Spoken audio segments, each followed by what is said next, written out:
Live from ABC7, this is Eyewitness News at 7 p.m. on LA56. Breaking news, a tense night of protests as police and demonstrators clash near downtown Los Angeles.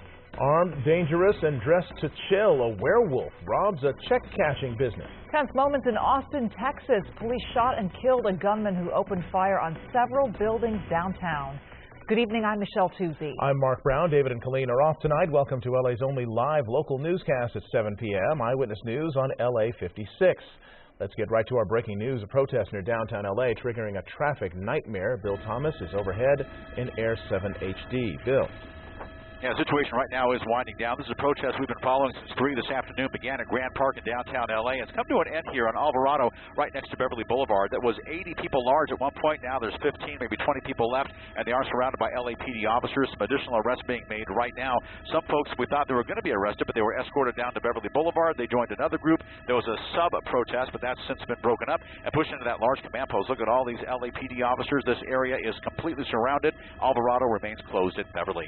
Reporting live from Air 7 HD, I'm Bill Thomas, ABC7 Eyewitness News. Bill, thank you. And our live coverage continues now with Eyewitness News reporter Jory Rand. He has been following the protest since it began. He joins us now live at the scene. Jory.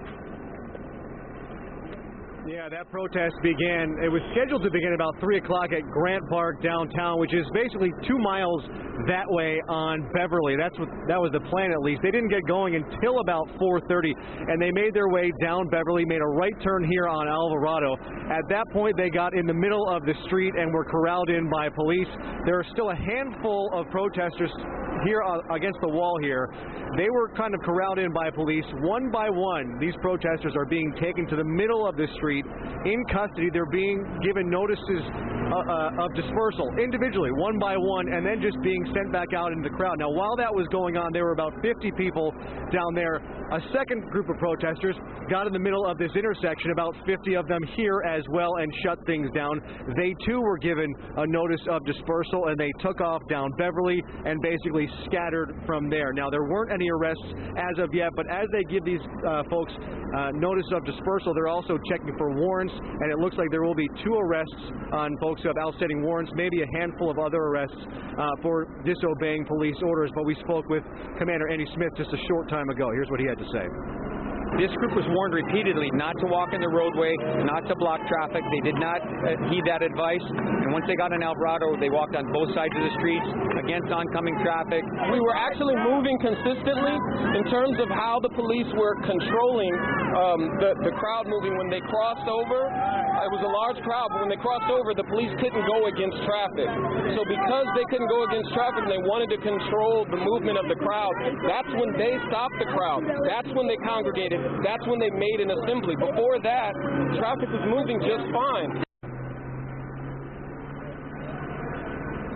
Now, we brought that point up to Commander Smith, and he said that they were letting the protesters go until they walked in the middle of the street. It's something we've seen in previous protests earlier this week, and the police did not step in. Here they said it was a different animal. They wanted to get folks onto the sidewalk and get those who weren't following orders kind of corralled and off the streets. And once they hit Alvarado and got to both sides of the roadway blocking traffic, that's when they stepped in, corralled everyone to the sidewalk. Things look like they're quieting down right now, but again, these protesters did kind of scatter at this point, and they could reconvene. We'll kind of wait and see what happens here, but it looks like 2 arrests at this point for outstanding warrants, a handful of other arrests, and we'll continue to monitor the situation here and bring you the very latest at 11 o'clock over on KABC. But for now, we are live in Los Angeles. Jory Rand, ABC7 Eyewitness News. All right, Jory, thanks for the live update. In the meantime, in Ferguson, Missouri, nearly 500 protesters brought a halt to Black Friday shopping. The protesters marched through a mall, forcing stores to close on one of the busiest shopping days of the year. Demonstrators were seen lying on the floor for 4.5 minutes, representing the 4.5 hours that Michael Brown's body was on the ground in Ferguson. Also today, Governor Jay Nixon announced that the state and federal government will offer financial help for businesses that were damaged or destroyed. In Oakland, 15 to 25 protesters shut down BART train service by chaining themselves to a station More demonstrators rallied in the station's parking lot, calling for justice and an end to racial profiling. Eventually, authorities removed a handrail from the BART train and arrested several demonstrators. A fight broke out during early morning Black Friday shopping. 3 women were arrested at a Kohl's department store in Tustin. 3 suspects were pointed out to police by Kohl's security guards. One was booked into the Orange County Jail. She's been identified as 19-year-old Samantha Rivera. Authorities released the second suspect, a juvenile, to her parents with charges to be requested. Officers released the third suspect pending further investigation. 2 women were hurt in the fight. One of them went to a hospital with non-life-threatening facial cuts.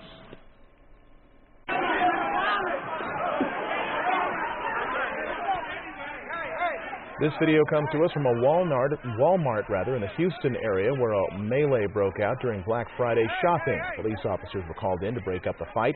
They say as customers rushed a television display, things started to get heated. Witnesses say people were lying on top of TVs and trying to wrestle one another off of them. In the end, no one was hurt and no one was arrested.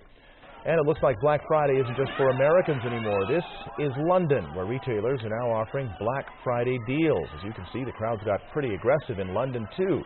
In Manchester, police arrested at least 2 people, including one on suspicion of assault. A woman at one store was even injured by a falling television. Today in Texas, a gunman opened fire on several buildings in downtown Austin near a popular entertainment district. The shooter fired off more than 100 rounds before he died himself of a gunshot wound. Tonight we are learning more about what might have triggered the shooting. Here's ABC's Lindsay Davis. Tonight, police say this man, 49-year-old Larry McWilliams, is behind the mayhem in downtown Austin, seen here in this video, allegedly unloading 100 rounds of ammunition in just 10 minutes. The rampage started just after 2 o'clock in the morning near a popular area where bars had just closed. 3 nearby government buildings targeted. First, shots outside the federal courthouse. Fired at the federal courthouse. Careful, they said they shot the federal courthouse. Careful. Then gunfire outside the Mexican consulate. The building set on fire using these small camping propane cylinders. The blaze quickly extinguished. The rampage continuing in front of Austin Police Headquarters. There, McWilliams encountering Sergeant Adam Johnson, who was securing his 2 police horses for the night. Shots were fired and McWilliams was killed. Tonight, Sergeant Johnson being called a hero. For a guy to keep his composure, holding the 2 horses with one hand and taking a one-handed shot with the other hand just says a lot about the training and professionalism of our police department. When it was all over, a bomb squad pouring over the scene and the suspect's car. You have to operate under the assumption that the potential exists for incendiary devices, the potential exists for a booby trap situation. Police tonight still searching for a motive, wondering whether the shooter was fueled by anti-immigrant rage. The FBI now on the case, investigating what triggered the Thanksgiving chaos. Lindsay Davis, ABC News, New York. Here at home, the search is on for a masked bandit who robbed a check-cashing business in Chino while dressed as a werewolf. A construction worker was shot during the robbery, installing, of all things, a security barrier. Inland Empire reporter Leticia Juarez has pictures of the strangely dressed suspect. This is the suspect Chino police are looking for. The photo taken from a surveillance camera shows the masked gunman as he entered the rear of a check-cashing store shortly before noon. Inside, he ran into contractors installing, of all things, security bars. Entered into the rear, he displayed his firearm, a handgun, shot the victim, and then fled out the rear. Armando Soliano witnessed the shooting. He says his co-worker was grazed in the head. You can see where the bullet exited the window of the business. Soliano says he thought at first it was a joke, despite seeing the gun. He says the gunman was wearing what appeared to be a werewolf mask. He says the suspect never said a word and shot his co-worker in the head for no reason. The gunman ran from the business before police arrived. Investigators spent the day collecting evidence in the hopes of identifying the suspect. The only description that we have available is that it was a male adult, dark complected. He did have a mask on that was covering him, so the description is very limited. The Chino Police Department is asking anyone who may have seen something or knows anything to contact them at 909-628-1234. As for the victim, we're told he's since been released from the hospital and is doing okay. Reporting in Chino, Leticia Juarez, ABC7 Eyewitness News. It's been 5 years, but the Griffith Park Holiday Light Display is back, only now for the first time located in the LA Zoo.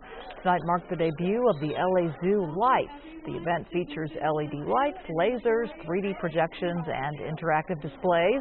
The event will be held nightly through January 4th, with the exception of Christmas Eve and Christmas Day.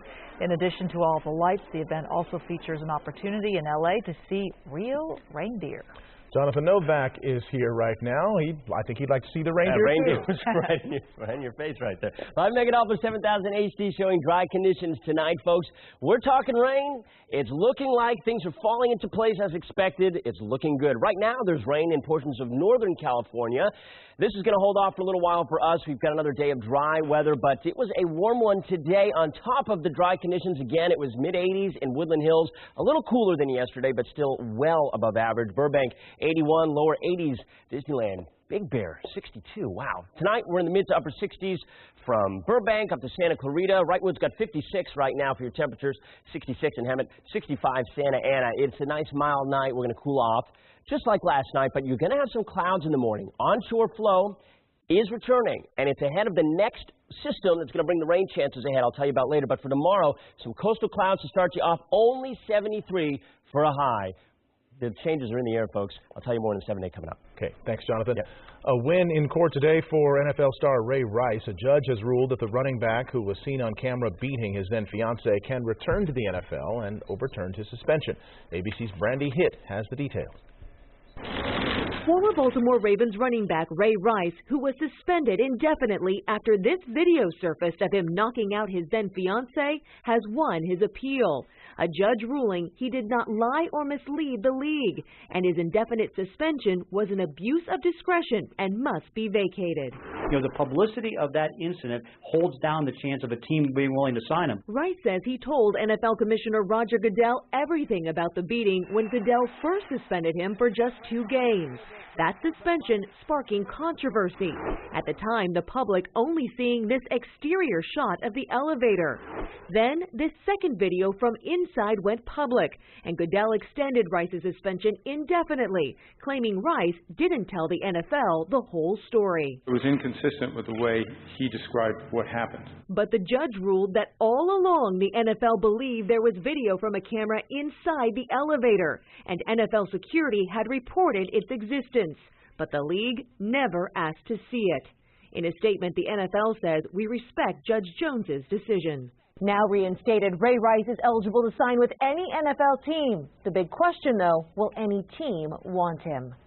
Brandy at ABC News, Los Angeles. Up next here at 7, Lucky to Be Alive doesn't quite tell the story. 2 boys have been rescued after being buried in heavy snow by a plow. See who finally pulled them to safety. Plus this.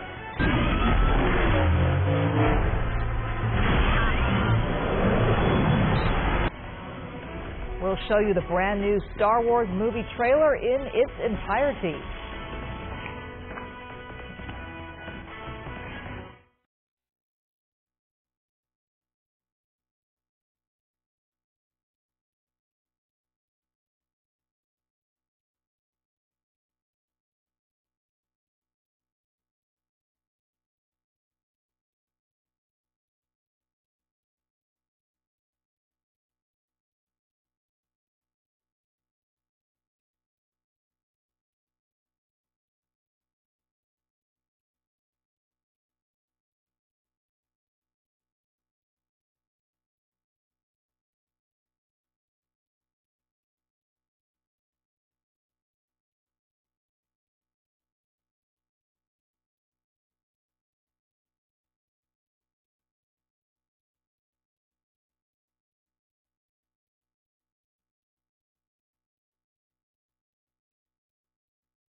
Police in Columbus are searching for a missing Ohio State University football player.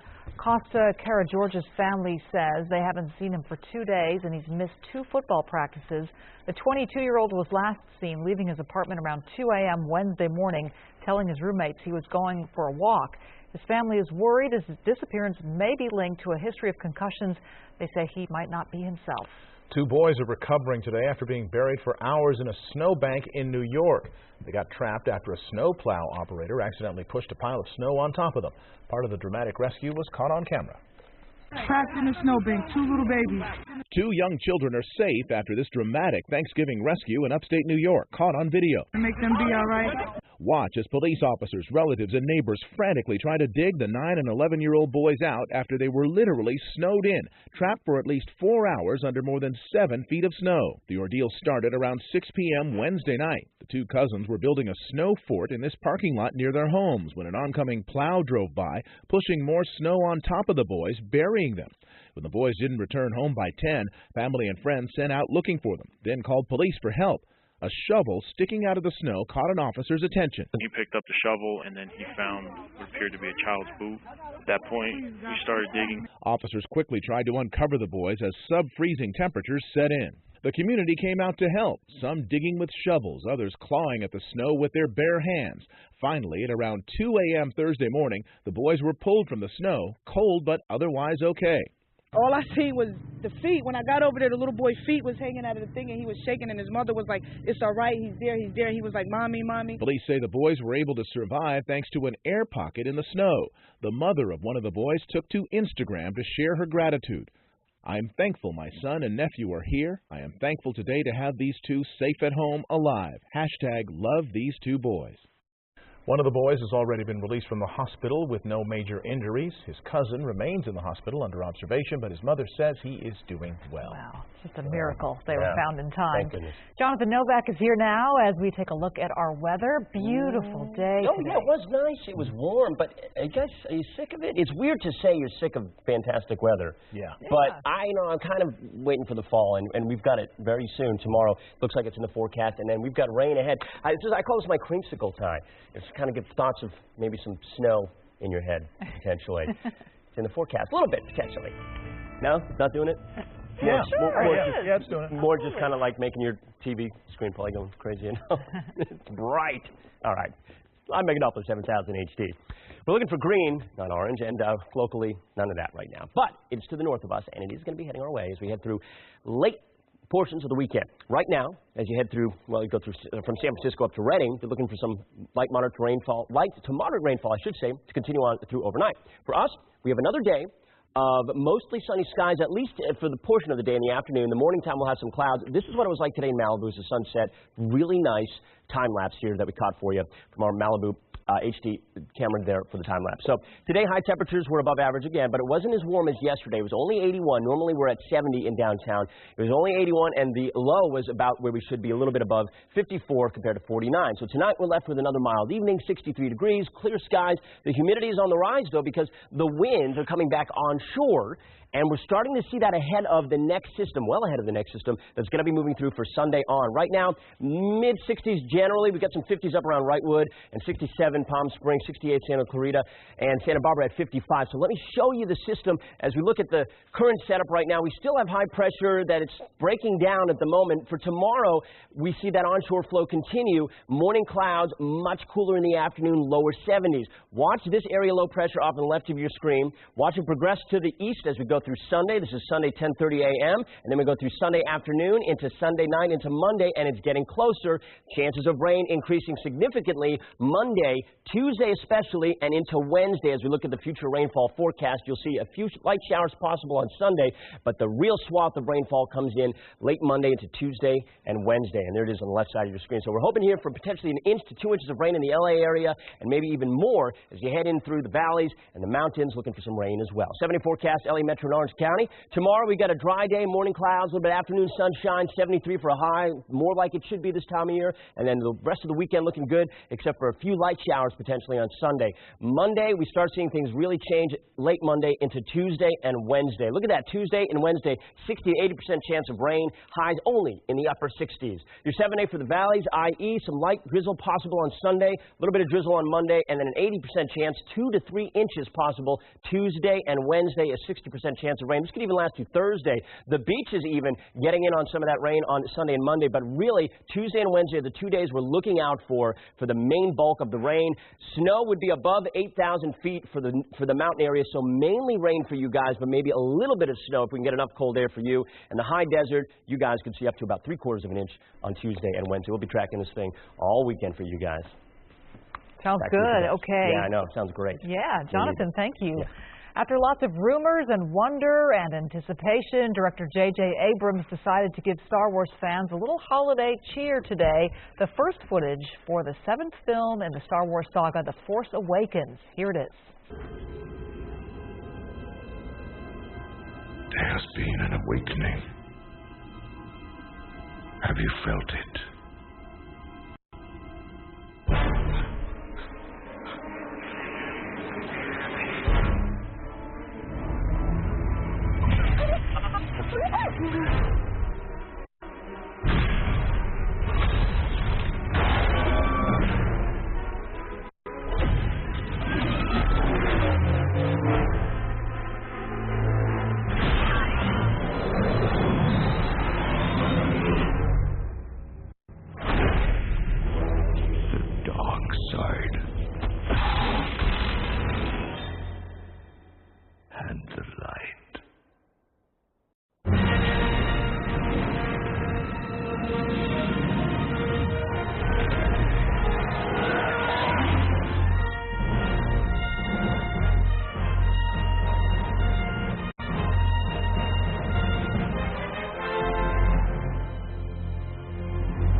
We got our first glimpse of the cast with this photo. Immediately, Star Wars fans were excited, and now we only have to wait a little more than a year for the Force to be with us again. Wow.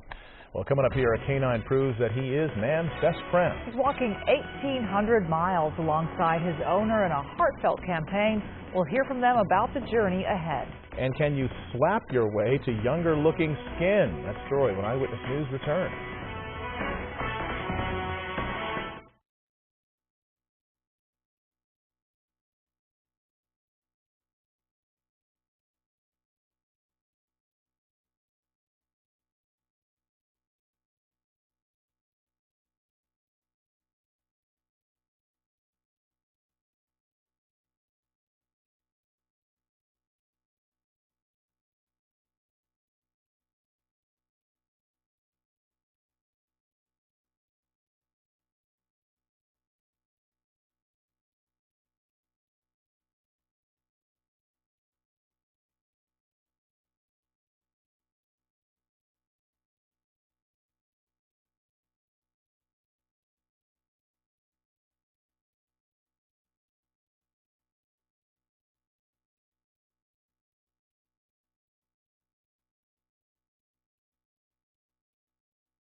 An inspiring story about a man and his dog. The two have set out on an 1,800-mile journey to raise awareness for canine cancer. Eyewitness News reporter Mark Cota-Robles caught up with the pair near Malibu.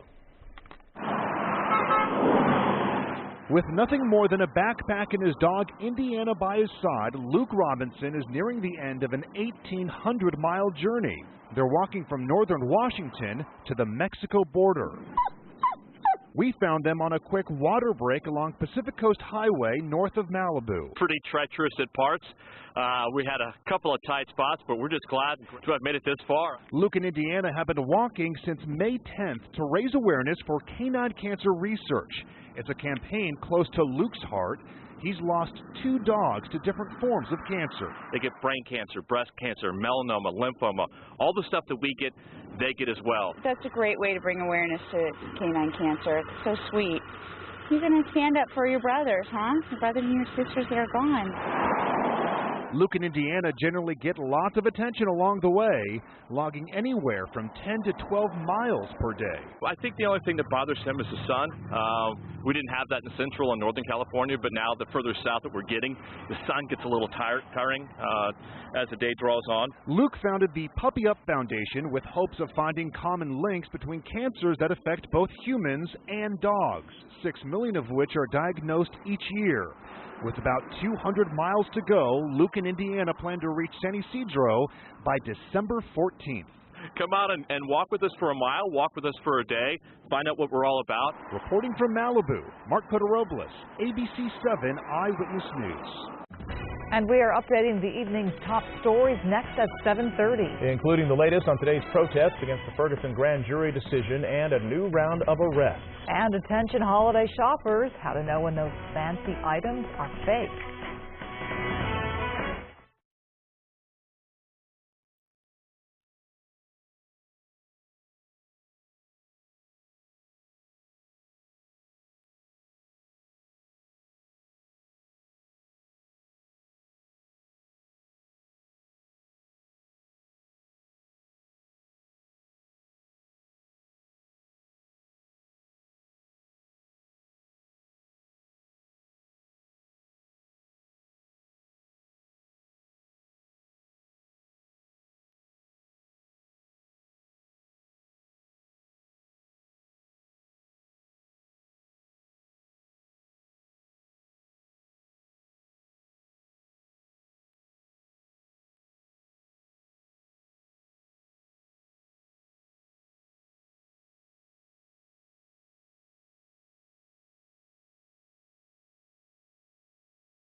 This is Eyewitness News on LA56 with live breaking news.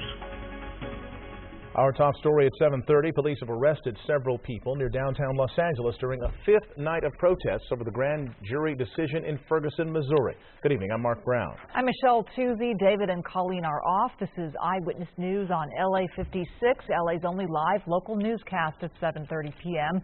And we have a live look right now from Air 7 HD where the protest has been largely dispersed. It all began this afternoon in Grant Park in downtown Los Angeles, and it then headed down Beverly where police corralled the group onto a sidewalk on Alvarado. And as that was going on, another small protest broke out in the middle of the intersection, blocking traffic.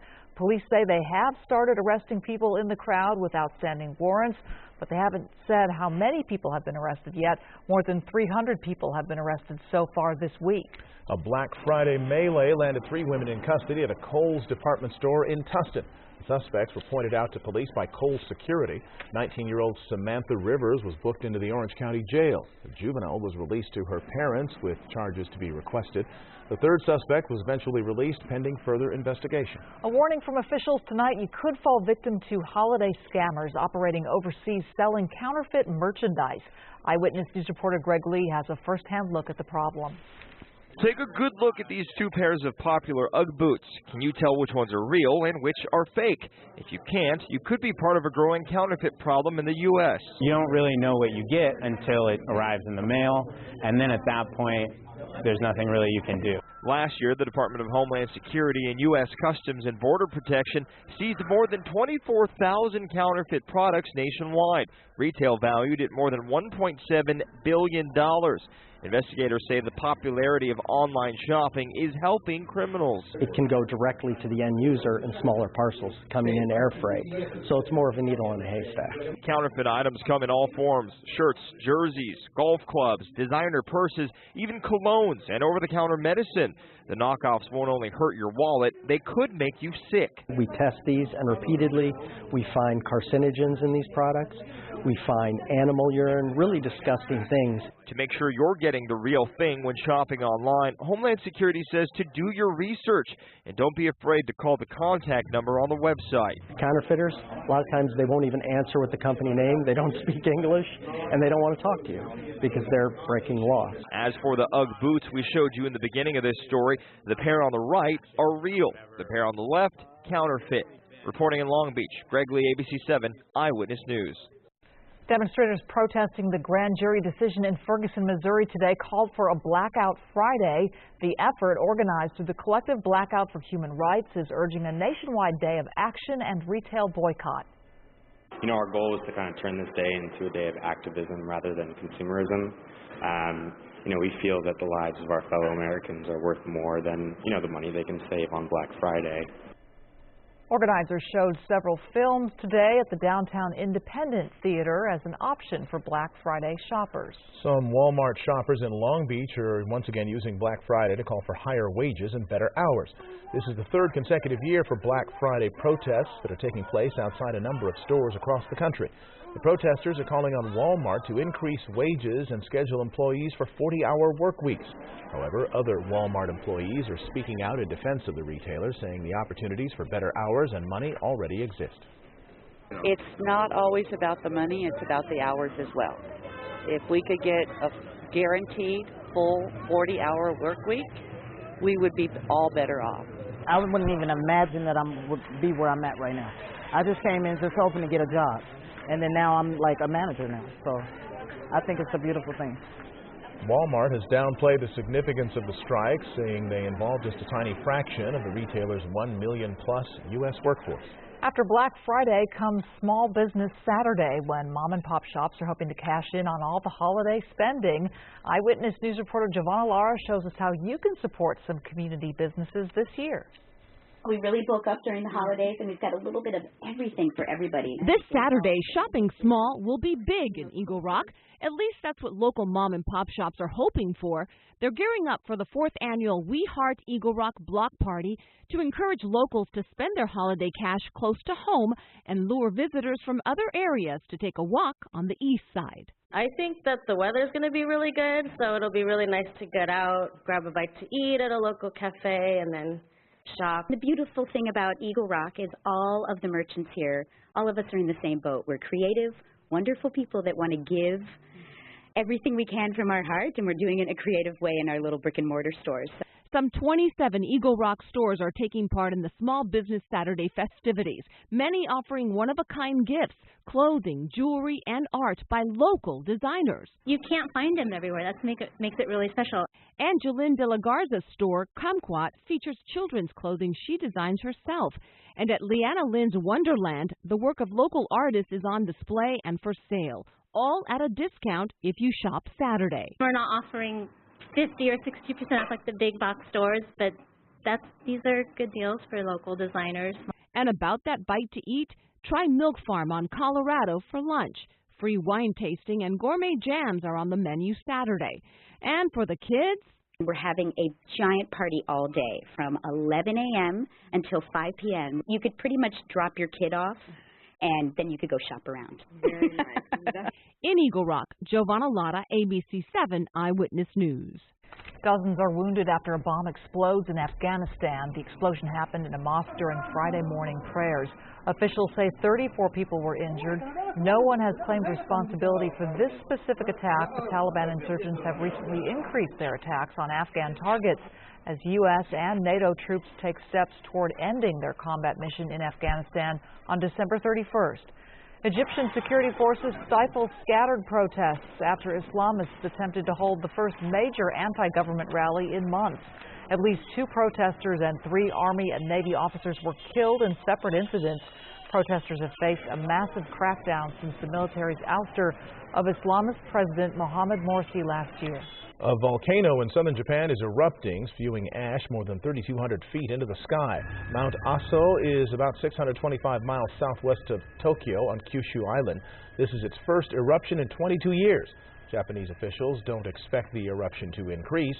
Dozens of flights from the nearest city, Kumamoto, have been canceled. 66 domestic flights were canceled yesterday. Astronauts aboard the International Space Station are showing off the first ever object made in orbit by a 3D printer. The astronauts made a white printer part with the words "Made in Space" and NASA on it.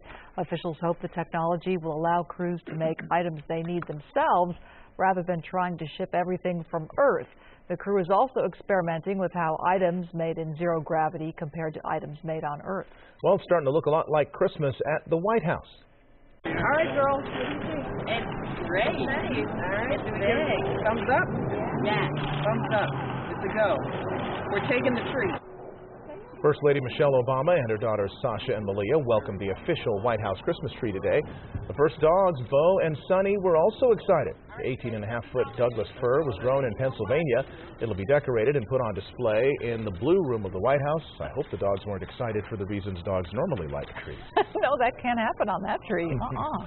Up next, forget Black Friday shopping. We'll show you what brought 200 people to a liquor store in Boyle Heights. Plus this. Should slapping be part of your skincare routine? I'm health specialist Denise Tudor. We'll tell you more about a new anti-aging trend coming up on Eyewitness News. And enough of this heat. We have a cool down, we have clouds, we have rain in the forecast. Details ahead in your 7 days. Stick around.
Beer lovers flocked to Boyle Heights this morning for the release of several rare beers from Chicago. It was a familiar Black Friday scene outside Ramirez Liquor. More than 200 people were lined up to buy a bottle of one of Goose Island's 2014 Bourbon County beers. Some of them camped out overnight for the privilege. The beer sold out in about 2 hours. We drove by 3 times debating whether or not to come, and we decided yes, it's worth it. It's like winning the lottery, actually. So what makes these beers so good? The limited release brews are aged in bourbon barrels and are often rated as some of the best in the world. A 4-pack of bottles ranged from $20 to $30. Are you still nibbling away at those Thanksgiving leftovers? If so, just make sure they don't make you sick. Health experts say the most common issues are not getting leftovers in the fridge soon enough and then not getting the food hot enough when you reheat it. They say it's important not to let food sit out at room temperature for more than 2 hours. When in doubt, throw it out. No one likes to waste food, but it's not worth spending a few days with foodborne illness. In the quest to look younger, a lot of women are turning to age-old practices like massage and acupuncture. The goal is to increase circulation. That's the idea behind a bizarre-sounding beauty secret, face slapping. Here's health specialist Denise Tador.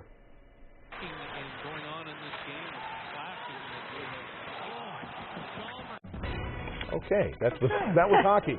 There might be slapping in hockey, but more fists being thrown there. We'll try to get that story back. Coming up, we have Jonathan Novak who's going to give us another look at the forecast. Plus this.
Jonathan Novak is here looking at the changes that are ahead. Jonathan. Smiling. Got rain in the forecast. Finally. And it looked like it might hold off a little longer than we might want until next Tuesday, Wednesday. But it looks like we're actually going to get this coming in, this next system, as we head into the beginning of the work week, maybe even into Sunday. So, yes, the rain, as we thought would show up, as expected, looks like it's pretty locked in. It's locking in every day as we get closer to Sunday. And this is a beautiful shot here, that Angeles National Forest time lapse as the sun set over another warm one today. Oh boy, it was warm. It was 81 in the downtown area. Live Meganopolis 7000 HD. No rain for us right now. There's some shower activity up in portions of Northern California. We're going to wait until Sunday for any of the rain chances to enter the picture. So you got another day here of dry weather, but it's going to be cooling off big time. Again, it was 81 for a high in downtown. Normally we're at 70. Tomorrow, we're going to be down to around 73. So closer to average as we go through Saturday, first half of your weekend there, and then Sunday as well. 66 in Ontario right now, 64 Palmdale and Santa Clarita. Now, as we go up to the mountain areas, Victorville, 55. As they're looking ahead in the forecast, I don't think we're going to get a lot of snow out of this next system, and we're going to see it in just a second. But at least we're getting some rain, and the High Sierra is going to get a lot of snow. By the way, compared to yesterday, this graphic shows this great. We've already started this cool down. We're about 3-4 degrees cooler from the coast to the valleys than we were this time last night.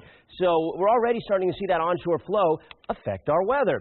And that's because a trough low pressure is digging into the Pacific, and as it does so, we see those winds change and bring that moisture in. We see the clouds in the morning, and we see the cooler weather, and we see the moisture return, which is going to feed into the rain chances as a big area low pressure moves toward us later on Monday into Tuesday. So let me show you the timing of everything here. This is Saturday at 5 p.m. We're still seeing that onshore flow. We're going to keep it dry, rain, some snow to the north of us. I'll bring you through Sunday, and you'll see a little bit of green showing up right around 4 or 5 p.m., maybe even in the morning time possibly, ahead of the next system. We get this moist flow in, and that could bring some drizzle on Sunday and even into Monday. This is 9 a.m. Monday, but now, look off to the west there. You see those big swaths of yellow and orange. That's the heavy stuff that's ahead for Tuesday and Wednesday, the 2 days we're really going to see some shower activity kick in a high gear, potentially 2-3 inches of rain in some spots. All right, tomorrow temperatures dropping off about 5 to 8 degrees compared to yesterday.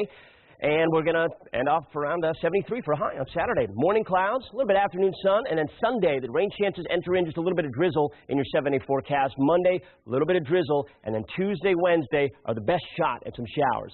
80% on Tuesday, Wednesday, 60%, 1 to 2 inches of rain. We could even see some lingering rain through Thursday. Valleys, i.e. some light rain on Sunday and Monday. Good chance on Tuesday and Wednesday. 2 to 3 inches of rain possibly on Tuesday and Wednesday in the valleys. The beaches could see about 1 inch or 2 on Tuesday with a little bit of light rain Sunday and Monday. And then as we go into Thursday, you could even still see some lingering shower activity. The mountains, the question is snow.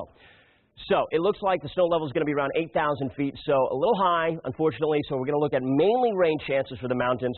Highs in the upper 40s, rain 2 to 3 inches as we go through Sunday, Monday, Tuesday, Wednesday. Rain chances for you guys. In the high desert, Tuesday and Wednesday, we're going to basically keep you guys right there for the time frame for your rain chances. But we've got rain in the forecast. We've had it. It's consistent. It looks good. Thumbs up this time, guys. We need it, and we're hoping.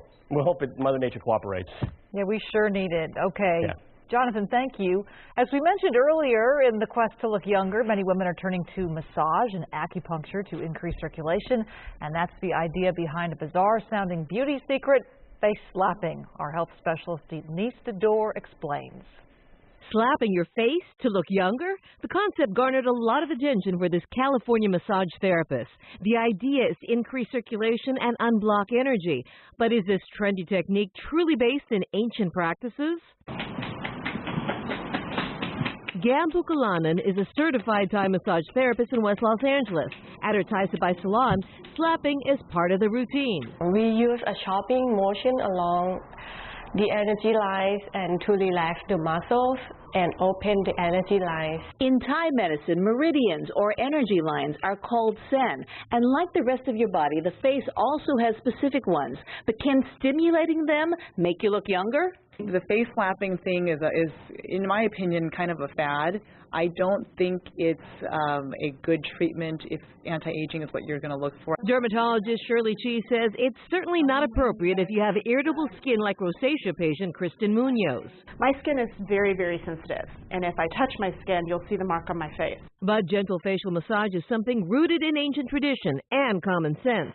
Dr. Chi says when washing or massaging your face, use an upward motion. The concept behind the upward motion is that you're going against gravity and trying to get your skin to feel upward movement instead of downward movement. As for proven methods to help your skin maintain its youthful glow, Dr. Chi recommends a daily cleansing and moisturizing regimen, staying out of the sun, using sunscreen with an SPF of at least 30, and getting enough sleep. As for slapping, conventionally trained Thai massage therapists keep it to a minimum. Slapping the face is not part of traditional Thai massage. In West Los Angeles, Denise Tudor, ABC7 Eyewitness News. The Bruins are hoping to slap Stanford today. Last Saturday, Brett Hundley proudly declared the Bruins owned L.A., but apparently UCLA doesn't own anything north of Palo Alto as Stanford ended the Bruins' Pac-12 South title hopes. UCLA began the balmy afternoon at the Rose Bowl with plenty of optimism, and on UCLA's first drive, Brett Hundley fires to Thomas Duarte. The Bruins appeared ready to cut down the Cardinal. But Stanford, who has owned UCLA like no other team, was just better today. Kevin Hogan steps up in the pocket, fires a perfect strike to Michael Rector, who somehow stays in bounds. Cardinal lead 14-7. Hogan was lethal and efficient, and with less than a minute to play in the first half, he's at it again, escaping trouble. And check out the grab by Devin Kajusti. Stanford finished with 24 unanswered points there, likely playing in his final game as a Bruin at the Rose Bowl.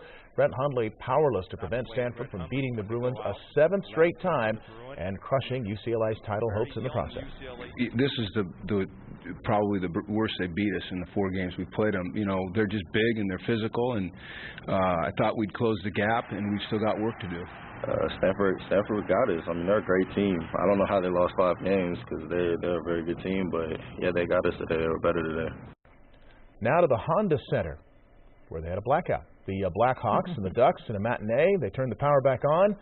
We have those highlights, but just imagine the hockey game going on now. Anaheim down 2-0, and imagine Hampus Lindholm batting the puck into the net, cut the lead in half at 2-1. Second period, imagine Chicago answering now as Patrick Kane with the first of his 2 goals of the game. Chicago Blackhawks win 4-1. I could see it, Mark. Well done. Yeah. I could see it. This Black Friday, an entire family decides to pay it forward. They were handed a $250 gift card. And as Eyewitness News reporter Darsha Phillips shows us, they chose to help children in need this holiday season. Black Friday is the day for deep discounts. Most folks are shopping for friends, family, or themselves, looking for the best deals. With the help of the Los Cerritos Center, we surprised one lucky family with a $250 gift card. We're going to ask you to help us out with something, since you guys are such a fun family. All we asked is that they spend a portion of it on a few things for ABC7's Spark of Love toy drive that supplies presents for underserved kids. The Steen family didn't hesitate with their response.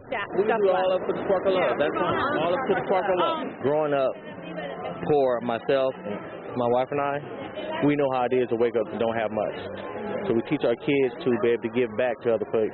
The Steen family says they have been blessed in their lives and now make it a priority to give to others in need. We normally adopt a family anyway at Christmas time, and so we'll just give them the whole gift card. I've been blessed, and every morning or every Christmas morning when I wake up, I actually have the stuff that I wanted, everything on my list, and as well as my birthday. So I was just really excited to just do it and give back. Dolls, stuffed animals, cars, and action figures all went into their bags. And they bargain shopped, hoping to get as many things for kids in need this Christmas. And with the Black Friday deals, they were able to purchase a lot for the Spark of Love toy drive, warming our hearts with their generosity and reminding everyone the true spirit of the season. I thought it was a good way to stop really thinking that Christmas is just for yourself, but to give to others. Now, thanks to the Los Cerritos Center and the Steen family's generosity and bargain shopping, all of these toys will end up in the hands of kids who may not have that much this holiday season. In Cerritos, I'm Darsha Phillips, ABC7 Eyewitness News. That is really nice to see. Very sweet. We have much more news straight ahead here at 7:30. And ahead tonight on Eyewitness News at 11 on ABC7, new video just released of this fiery rocket explosion, what it reveals about what went wrong 1 month ago today. Plus 2 bank robberies in one day in Beverly Hills. Tonight, police need your help to track down the robbers. These stories and all the late breaking news on Southern California's #1 late newscast, Eyewitness News at 11 on ABC7.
Oh, how can you resist that face? She's just one of 400 cats and dogs that will hopefully find new homes during this weekend's holiday adopt-a-thon at the Best Friends Animal Society in Mission Hills. The no-kill shelter opened its doors at 6 a.m. this morning and will stay open around the clock until 8 o'clock Sunday. The first 100 dogs and cats to be adopted are only $10. Shelter employees say skip the shopping and find a lap dog here instead of a laptop. Hey, why not? Yeah. Beautiful, right?